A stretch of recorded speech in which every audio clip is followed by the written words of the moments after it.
everybody. So today we are here with Bryson Guptil, who is the creator of the Island Walk. Bryson, thank you so much for making some time for us. No Yes, problem thank at you. all. Really glad to meet you folks. Especially since it's the Labour weekend as well, Labour Day weekend. You've probably got a big weekend I'd be coming up. working at home if I wasn't doing this. So we just want to ask you a few questions really about the walk. We've had quite a bit of interest from people when we posted that we were going to do it. So we just got a few questions. So you've probably been asked this a million times, but what sort of inspired you to make the Island Walk? Well, we had done the Camino de Santiago in 2016, my partner Sue and I. And the Camino is quite well known in Prince Edward Island. It's a small province, but we had at least 24 friends who had done the Camino at some point or other. So we did it, and we did it like traditional pilgrims. You know, we carried the backpack, and we stayed in the albergues, and we didn't use transportation. So we did all the traditional things, and we had a really good time. We really enjoyed it. Stayed in the albergues, as I mentioned. You know, climbed the Pyrenees, all that. But when I was doing it, I was saying I was actually taking notes for a guidebook that I did, and I thought, you know, we could do this in Prince Edward Island. I mean, it's kind of a discrete walk. It's an island. You can do it in a different way. It'd be in North America, obviously. But Sue wasn't all that persuaded that it was doable in PEI. She's from PEI. It's like, why would somebody do that?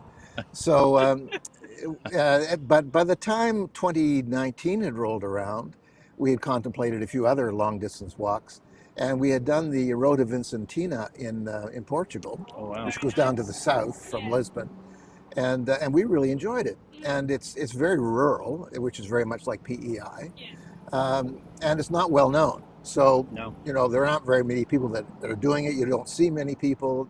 When you go to stay somewhere at night, your host has no idea what you're up to. You know, they've never heard of it. So I thought, well, that'll be like PEI. They wouldn't know what was happening. So later in 2019, we did it in the spring, and then I said, let's do this walk around PEI. And I thought I was going to be doing it on my own, but it turned out that 3 of my friends thought it was a good idea as well. That's good. So we all set out, and we were all Camino walkers, so we knew what we were getting into. The route is about the same length as the Camino de Santiago, the Francais. So we're going to look at 700 plus kilometers. It takes about a month. So we chose a route that would be about that length. And except it went around Prince Edward Island instead of just in a direct line. And it turns out that is a really brilliant way to do a walk, because you're not very far from where you started at any point on the route. And therefore you can stay in the same accommodations you may have stayed in earlier on the route. You can pick up anywhere, you can start anywhere, as long as you come back to that spot. So for a lot of the walkers, it had a lot of features that they were really looking for. Plus, Prince Edward Island is an amazing, amazing spot. So It's already geared up for a lot of tourist stuff yeah, as well. home Lots event of B&Bs Green and Gables. stuff. You know, we get a lot of tourists coming. We have we have 1,800 licensed accommodations. There's lots of accommodation capacity. But for walking, it was a perfect setup for shoulder seasons, they call it here. So May, June, and also September, October. Those are the big walking months. Yeah. So that's what we did. So what were the sort of key milestones in the development of the walk? Well, the first thing, as you folks know, having done all of these long distance walking, is good signage. And signage to us was the biggest issue, something we couldn't do without the government's authority, because in PEI there's very strict signage laws because of all the tourists and because of the idea that billboards are an anathema to this province. The signage law is very strict. So we had to talk to the government about signs, and we had in mind something like the GR system in Europe. Right. Yeah. But when we started talking to the government about it, they said, yeah, we wouldn't go for those signs. You know, you've got to use signs that are in compliance with our regulations. And so it was a bit of a struggle, because we wanted signs that were visible. We wanted something that people could see and was user friendly. And also, it's fairly ambitious to have signs up for every turn on For the route. 700 kilometers. Yeah. Yeah. Yeah. So we were a little skeptical about that, but the government was quite on side with the idea right away. They couldn't figure out how to do it initially, but we got a logo designed, and we tried to figure out some way of getting them on their existing signs Yes. that would accommodate that. And eventually, we were able to get support for that idea. Cool. So the signage was the big thing, and then we wanted to have a website so people could find out what the route was all about, what the walk was all about. So we built a website and we created signage. Those are the two big things at first. We'll put links everywhere, by the way. Yeah, I mean the website's incredible. From a walker's perspective, the website's fantastic because you've got all the stages marked on there. You've got the distances, and then there's information about the route along the way. And I guess that's kept up to date on a. Yeah, we were very fortunate to get some like-minded people who had the skills for developing a website, but also understood what we were talking about. The first couple of years there were some growing pains to figure out what walkers really want to know. But where we got to the point, I love the sections right now, for example. So you can look at all 32 sections, and every accommodation in there is listed. Yes. And every place to eat. And so you can really focus in on trip planning. Yeah. And then the other big change that really got some traction was we had some trip planners, some companies that are familiar with PEI get on board with us. And so they would help us help people do their planning. And that's made a huge difference. So, I mean, you're dealing with Bill Kendrick. Exactly. He's very good. And it's really helpful to have people like that who can help you do the planning. Because in the initial stages, it's kind of a mystery how it works. I mean, So, I've never been to Canada, No. so it would be a big change for us to try and do it's it quite a ourselves. long. It's a long trail, 700 kilometers. I mean, Exactly. Even the planning for the Portuguese took us a solid day of laptops, more than screens, one day. That was like TVs, 4 everything screens open, right. trying to map it out. So having someone that with can. local knowledge, that's really good. exactly. Exactly. So how did you decide on the route, and what were the criteria when you mapped out the path? Yeah, so the route was fairly obvious in a sense. The feature about Prince Edward Island that's really important in this whole scenario is we have a rail trail, which we call the Confederation Trail, that back in the 1800s, the only way to get around on Prince Edward Island was on a train. And then the train line was abandoned by the railway in 1989. Right. So there's been 30 years of development around that trail. The trail is not just tip to tip, which people generally think about, but it has a lot of spur lines. Yeah. Oh, right. Okay. Yeah. So there's spur lines, 450 kilometers of rail trail on PEI, very well maintained by the provincial government. It's become a sort of a make-work project for people. Yeah. And the other feature of it is non-motorized use. Yeah. So we've managed to keep it for 30 years non-motorized. So it's ideal for cycling or for walking. Exactly. It's extremely well maintained. Yeah. It's got rolled stone dust surface, which is very solid and lovely. So we wanted to use as much of the Confederation Trail as we could. And because of all the spur lines, you're able to work that into a bit of a circle without too much difficulty. So the main line of the rail trail goes from one end of the island to the other. Yes. But if you want to see the seacoast, you need to get out beyond the trail. Yes. So if you make a route that's circular by using a lot of the dirt roads, we call them red dirt roads here. So combining red dirt roads, the rail line, and the shoulder of some of the secondary roads, and the secondary roads are not what you might be imagining. The secondary roads, well, one of the people that did the island walk as a run about a month ago said, he ran for 32 days and hardly saw a vehicle. So there are more paved roads. So it's not exactly heavy traffic. So the shoulder of secondary roads, if you put all that together, the route development took about a month of. I'm a bit of a map nut, so I was doing a lot of the maps, and then the route became fairly obvious. So when we did it in 2019, there's only actually been about 2 very minor changes since we originally created it. Very nice. Otherwise, the route's pretty much the same. How much of the Confederation Trail Because the Confederation Trail is what, about 400 kilometers, something So like it's 450 kilometers in length, and we use about 350 kilometers. that. Wow, so you've done So we use a most lot of the it. Yeah, Yeah. we use a lot of Confederation it. Trail bars that And you've done. we're contemplating an alternate route for people who really want to just stay on the Confederation Trail to use another 100 kilometers of it. So we will be using the vast majority of the Yeah. Confederation Trail. Cool. But yet there's a bit of a trade-off. If you just do the Confederation Trail, you don't get some of the vistas. No. So you need to decide. And Yeah. for cycling, I could see in the off season that people would be attracted by the idea of cycling the whole thing. Yeah. Yeah, I But can see. we'll see how that evolves. But that will be a choice people can make as they go along. Were there any particular obstacles, any particular issues that you had? You mentioned the signage. Was there any? Did you get any pushback or anything from anyone? Or Yeah, the signage was fairly easy. One of the issues is now maintaining the signage. So, as a not-for-profit and a volunteer organization, we have to raise the funds to buy the signs, Right. and then the province, their Department of Transportation, puts the signs up. But every year there are signs that are damaged. Every year there are a few signs that go missing. Yeah, I can imagine. So because they're quite attractive. Yeah. Um, Even though and, you probably sell them in your shop. Yeah, well, we should. That's probably a good idea to sell extra signs.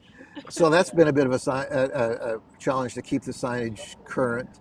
And the other thing that's been a bit of a challenge is to contemplate some of the route changes. So what we've done over time, I mentioned we've changed the route a couple of times. Yeah. We're trying to eliminate as many of the road sections as we can. Right. So, Yeah. for example, coming in and out of cities is obviously an issue in a lot of places. It was on the Camino.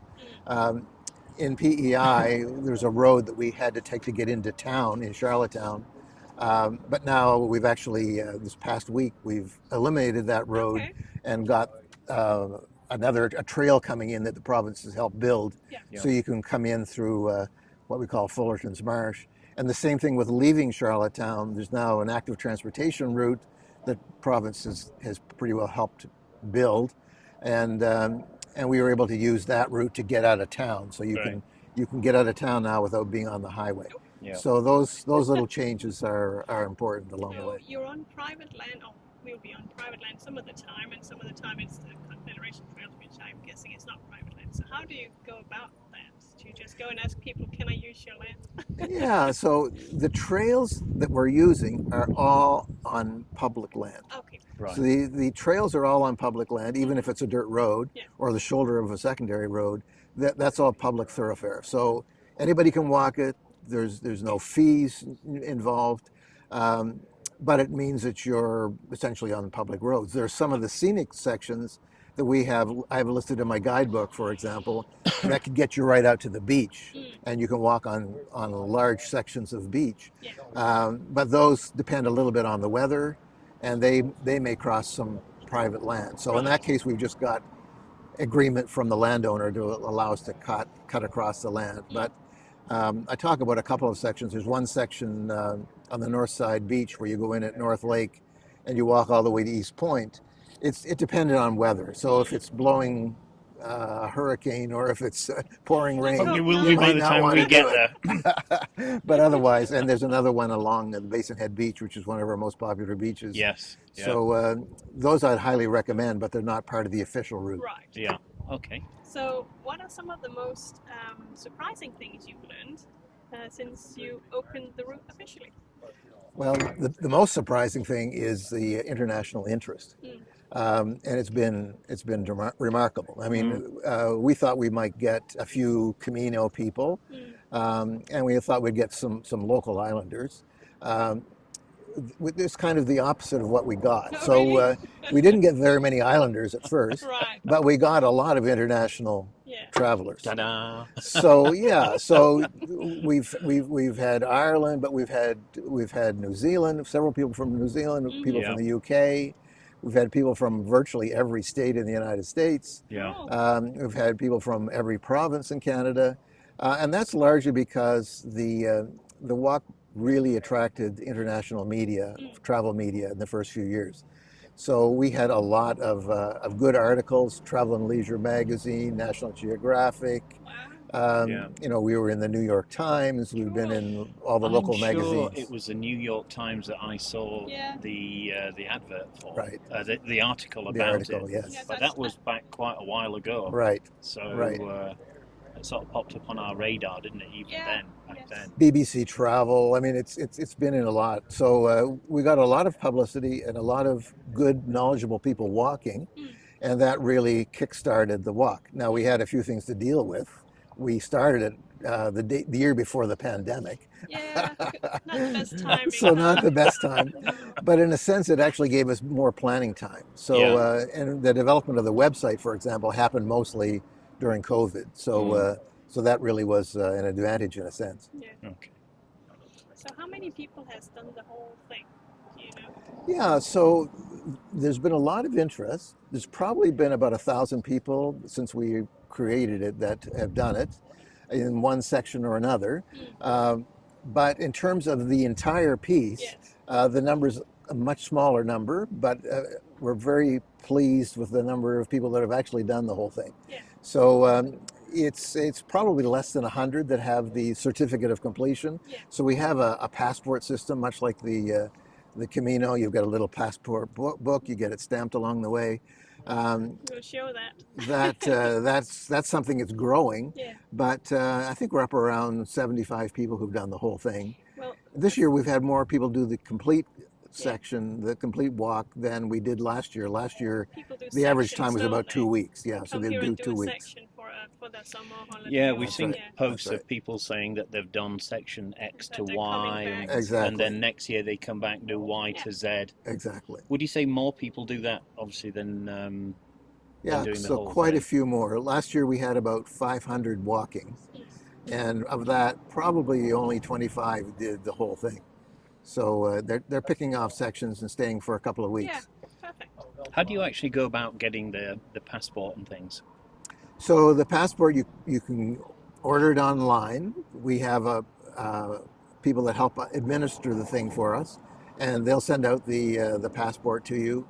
And then in order to avoid the extra time of actually picking up a compostela at the end, when you've completed your passport and you have it stamped, then we will issue you an electronic signed passport, and you can print that at home. So Fantastic. that's the way that works. So how's the local community sort of reacted to the walk, the islanders?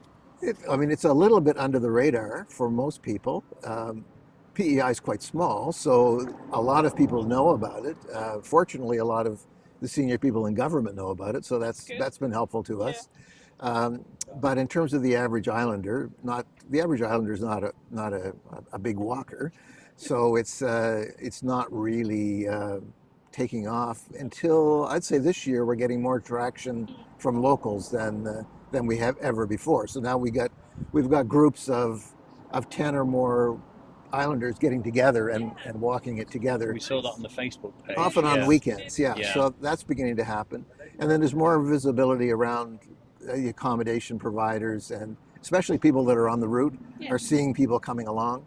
Yeah. So that's beginning to really pick up. Yeah. So the visibility is increasing all the time, Yeah. and people are getting more engaged with it. So we're really happy to see that happening.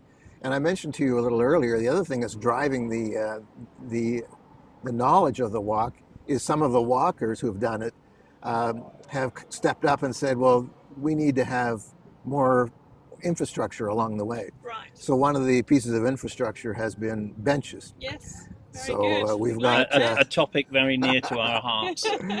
so we have one walker from Ottawa, Betty Hope Giddens, who did the walk in June, and now she's fundraised for 20 benches, Good for you. and Well done, and we're Thank up you, Betty. placing Yes, thank benches you. now. So yeah, thank you, Betty. And she's a very experienced walker. She also turned 85 when she did Wow. it, so Oh no. she's quite a going concern, and she's a force to be reckoned with. You don't Yeah. say no to Betty. No, I wouldn't dare. That's awesome. Can you talk about some of the partnerships or collaborations that were crucial to bringing the island walk to life? Yeah, the most important partnership is probably our accommodation partners. Mm-hmm. So we've had we've had about 30 different accommodation providers along the way who have partnered with us. We help promote their accommodation location, and they provide accommodation along the route. So that's been one of the challenges. As you can imagine, the accommodations aren't always right on the route because the route is brand new.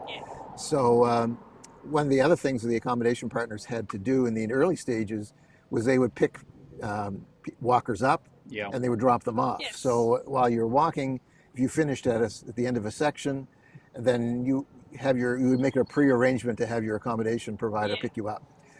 So that's been one of the important partnerships. Also food establishments who also have joined us along the way, so we know where they're located. And the other one that's kind of overlooked is we didn't have a rural bus service when we started this walk. But now there's a rural bus that goes to all locations of PEI. And it's $2 to take the bus.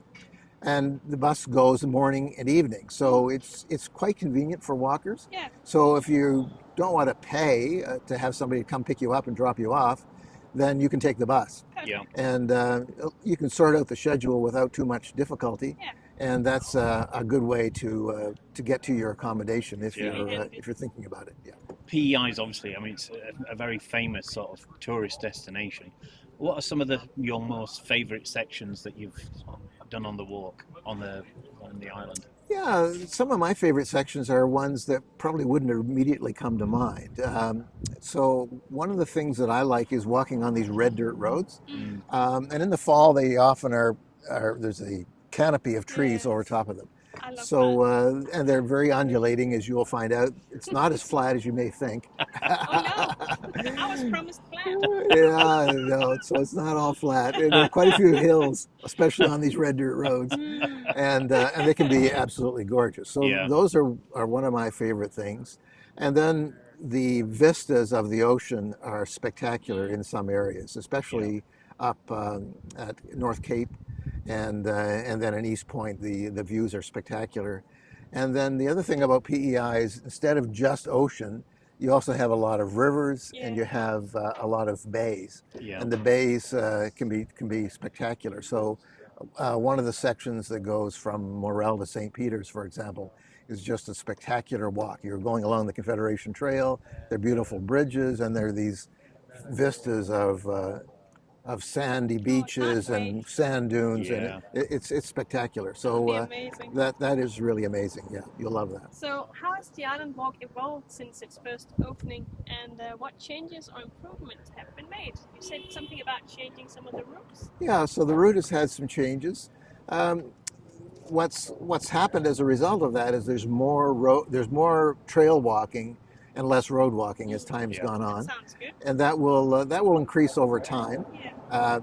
Some of the routes was a little difficult to connect without a road. So, for example, from Central Badek to Summerside, there's a fairly busy road there. It was pretty difficult to avoid it. But we had people saying, it's really we're not very comfortable with that section. So last year we changed that section, so there's only 2 kilometers of road there now, and the rest of it is a quiet secondary section. So and we use more of the Confederation Trail. So I think that will happen over time. It's possible to use sections of the Confederation Trail we haven't used prior, because this tends to be up the center. So there's potential for us to use 100 kilometers more of Confederation Trail if you want to, and that will eliminate 100 kilometers of road walking. The road walking is a little bit of a misnomer because the roads are so quiet, but they're still there. So we're trying to work with that as much as anything else, and that's been one of the big changes that's happened. And I think, sort of from a walker's perspective, certainly when we're looking at routes, if we see road walking, you kind of think, okay, let's look at something else.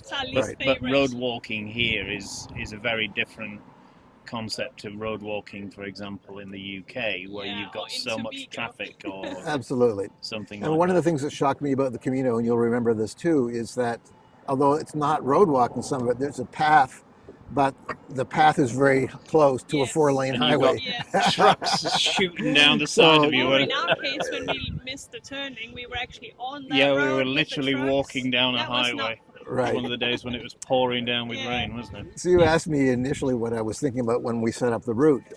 So my first priority was safety. Yeah. So I've eliminated all of the major roads. So safety is the main consideration. And the second thing was scenery. Mm. And the third thing that you may not think about was speed. So gonna be when you're relevant walking for for a month, it's like, oh, what are you talking about? But there's a lot more of PEI we could have used Yeah. if you wanted to have a 2-month walk. Right. Yeah. But we wanted to keep it under a Manageable. month. So and we got down to 32 days. So Yeah. speed Nice. was a factor. Do you think you might actually expand it later on and make it bigger, or do you think you'll keep it Yeah, roundabout? we're doing it as alternate routes. So what over time, what I think will happen is much like the Camino over time.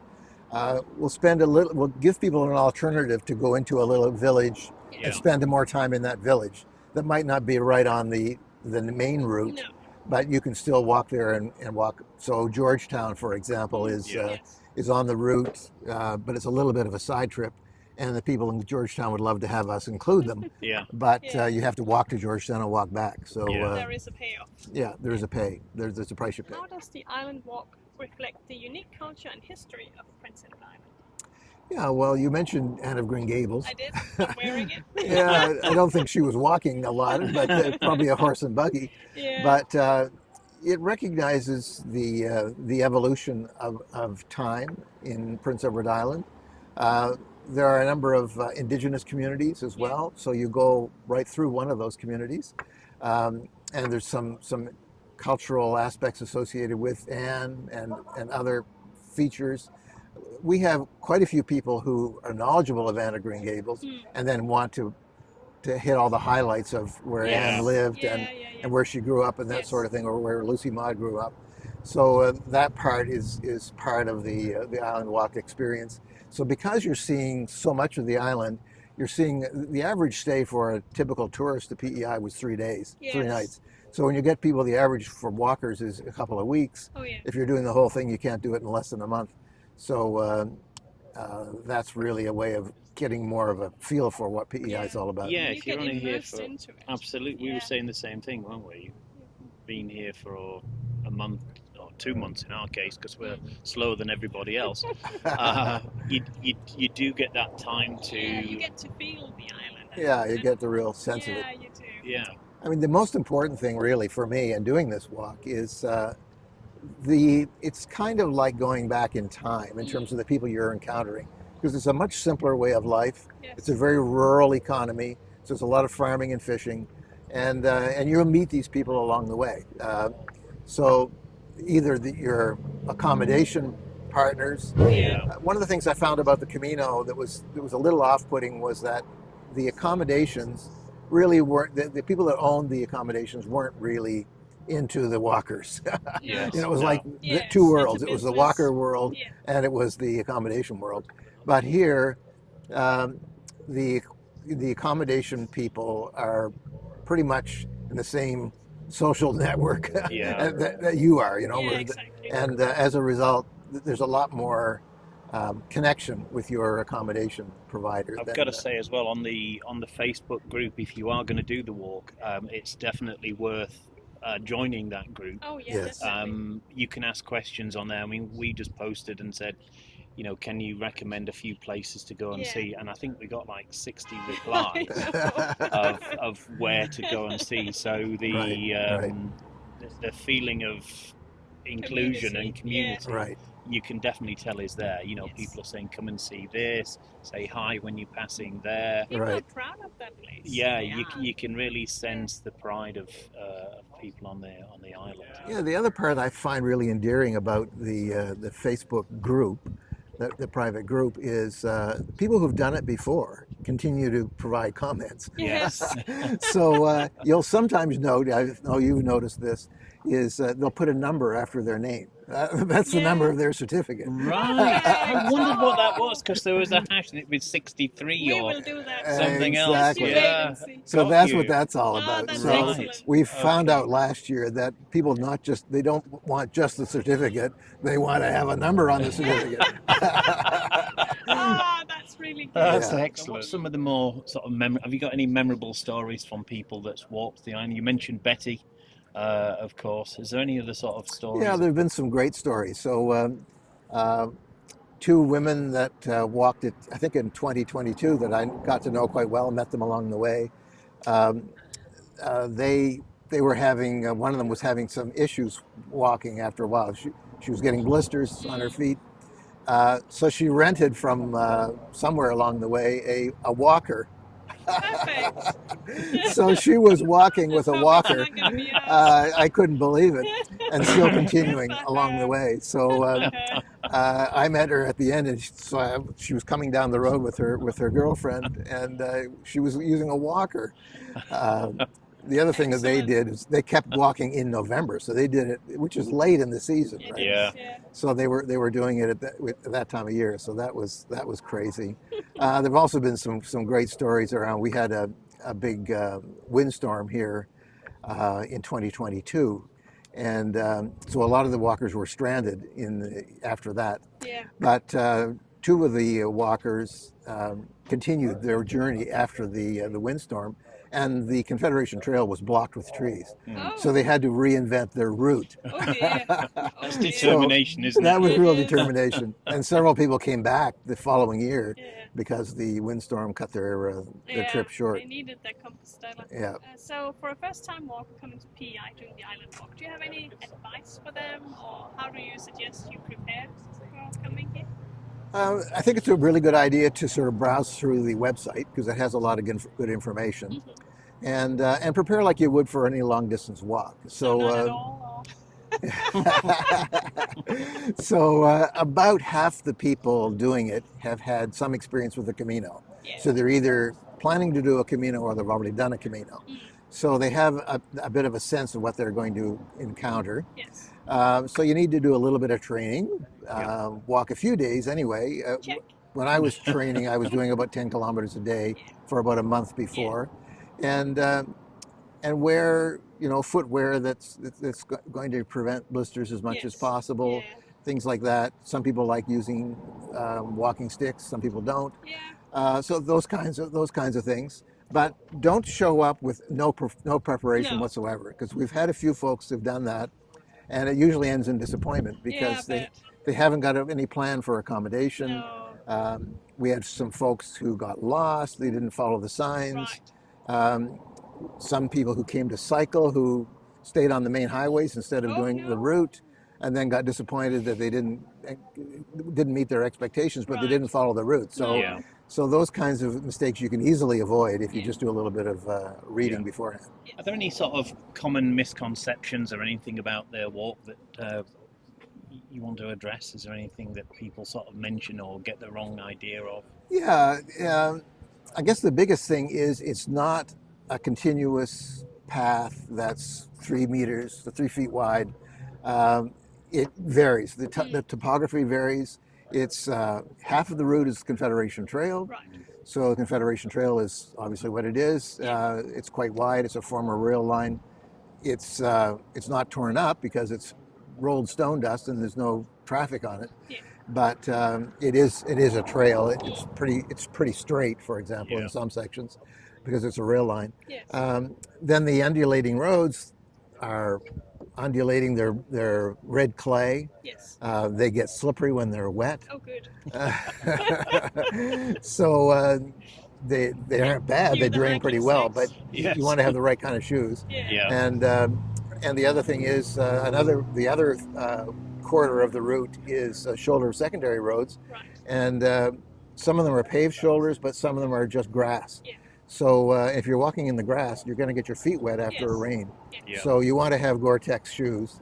Those are things that you might not have expected. So it's not sort of the same No. topography every day. The scenery is quite different. Yeah. Sometimes it's inland, sometimes it's hilly, and sometimes it's seacoast. So those things are all coming at you. Right. And I think certainly from our perspective, if you like you say, a lot of people have done the Camino that's coming here. Yes. So I think they kind of carry that image of what their walk was like, Right. be it either the Portuguese or the Française, of walking sort of, certainly when we did ours, it was like cafe to cafe to cafe kind Right. of walking. Right. Whereas here you're going through much more rural areas, aren't you? You That's can go right. for a whole day. That's right. Yeah. Pack your lunch, people. Yeah. So much more like the Road of Vincentina, as I mentioned, with villages about every 25 kilometers, Yeah. but not much in between. Yeah. So you'll see lots of farms, Yeah. but you won't be walking through them. No. Yeah. Unlike the Camino, where you walk through a lot of farmyards Yes. Yeah, you do. with a lot of cow dung. Yeah. You won't get that, but you will walk. For solo walkers, you need to be in that mindset because you're not going to run into a lot of people. No. So The social aspect of a social Camino aspect is not quite not going to be the same. not quite the same. But that was also like the Road to Vincentina. We didn't see very many people. When you did, it was quite lovely, Yeah. and you would walk with them for days. But you don't run into a lot of people. No. You might. We started it last year. But there was enough people walking in September that you would see the same people at night.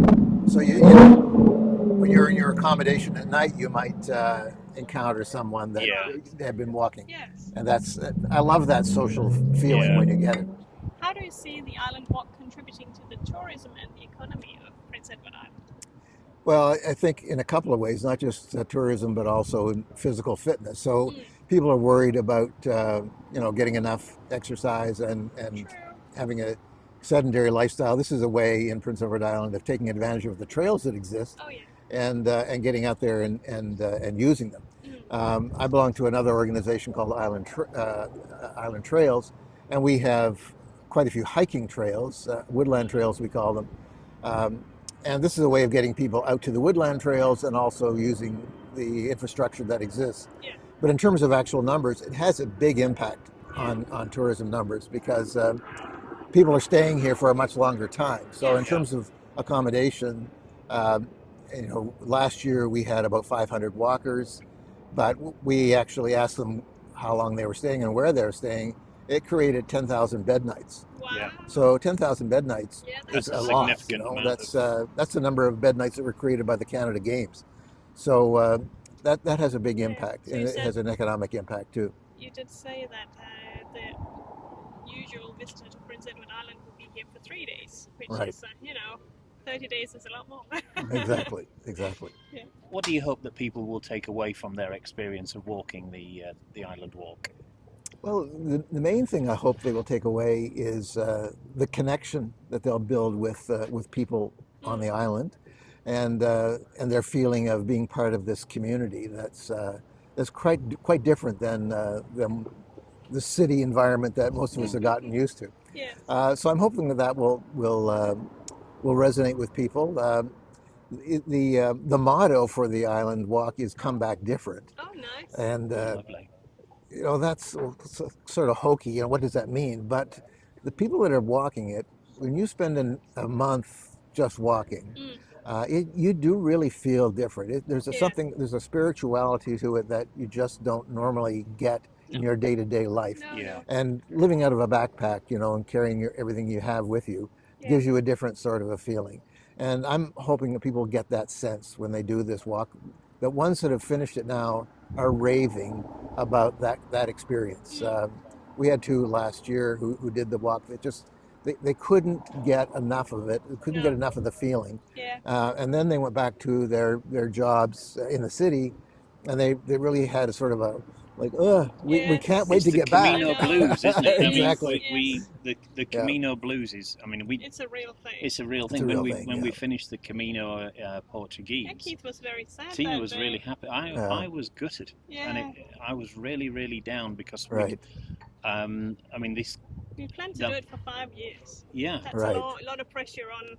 Right. on And finishing this it, isn't isn't it? a religious Camino as such, but like you say, it's a spiritual Camino in a way in that it's almost meditation, isn't it? You're It is, walking yeah. for 30 days. Yes. Yeah. It's all you got to do is get there that day. That's your job.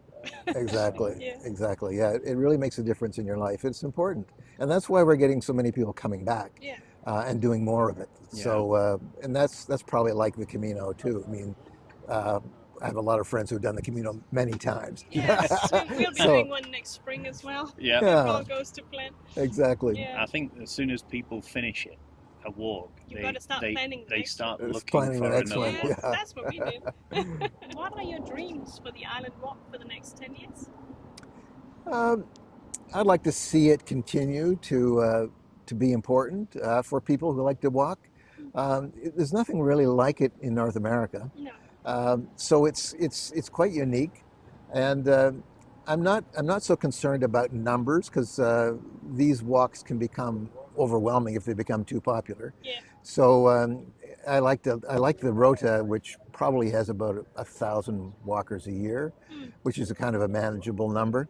And I'm hoping that that's kind of the model we follow here. That Mm. people appreciate it, they want to do it, they want to do something in North America, maybe before a Camino or maybe after a Camino, but they want to get a feeling for Yes. what this walk is like. It's not terribly difficult, but it does give you a feeling of being on your own out there and capable of doing something Yes. really ambitious like this.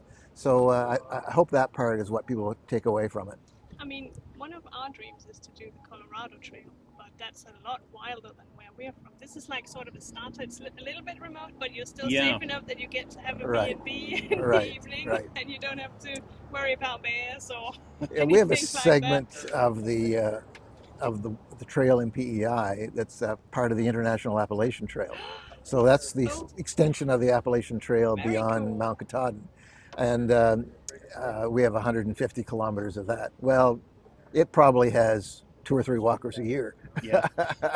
Because very it's cool. based on the on the Appalachian Trail Yeah. model. So Yeah. people are carrying a heavy backpack know, or yeah. rucksack and expecting it to be really, really tough. So this is not that kind of a walk. No. It's not the Appalachian Trail. No. It's not the Pacific Crest Trail. But It's not it's more remote than the Caminos down in Exactly. Spain and Portugal. For instance. Exactly. So it's So a sort of a it's a step kind of a towards balance. wilder. Yeah. That's right. That's right. Small step. So, just to wrap up, is there any sort of particular message you would give to someone that's considering the walk? Anything that you think a final Yeah, thing? I guess my message is to think about it and think about doing something that's very civilized, but it's very safe.